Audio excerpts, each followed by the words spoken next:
Hello guys,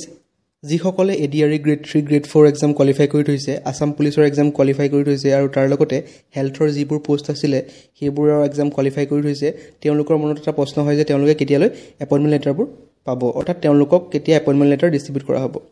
গতিকে আজিৰ এই ভিডিঅ'ত মই সকলোবোৰ কম আমাৰ সিএম ছাৰে কিছু মন্তব্য আগবঢ়াইছে অৰ্থাৎ কিছু ইন্টাৰভিউত কৈছে যে আপোনালোকক কেতিয়ালৈ সেই এপইন্টমেন্ট লেটাৰবোৰ ডিস্ট্ৰিবিউট কৰা হ'ব আপোনালোকে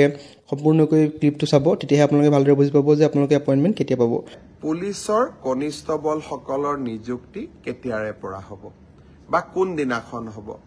মই যতে মিটিংলৈকে যাওঁ তাতেই মোক সুধে যে মামা আমি পুলিচৰ ইন্টাৰভিউ পাস কৰিলো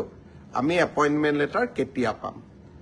মই আপোনালোকক আজি জনাব খুজিছো যে আপোনালোকৰ উৎকণ্ঠাৰ অন্ত পৰিলে 3 তাৰিখে গুৱাহাটীত আমি আপোনালোকক নিযুক্তি পত্ৰ বিতৰণ কৰিম যিসকলে পুলিচ কনিষ্টবল বা কমান্ডো এবি ইউবি এসআই যিসকলে পৰীক্ষাত উত্তীৰ্ণ হৈছিল সকলোকে আমি 3 তাৰিখে নিযুক্তি পত্ৰ দিম আপোনালোক নিযুক্তি পত্ৰ লবলৈ গুৱাহাটীলৈ আহিব লগত দেউতা মা বা মাৰ এজনক লৈ আহিব কাৰণ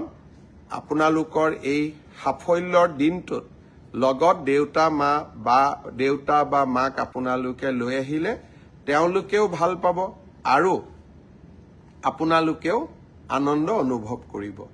মই সকলো মোৰ অতি মৰমৰ ভাগিনসকলক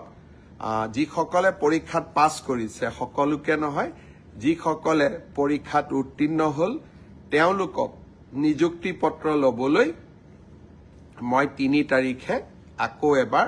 নিমন্ত্ৰণ জনালো এতিয়া সকলোৱে ভাবিব যে মই এডিআৰিত পৰীক্ষাত পাছ কৰি আছো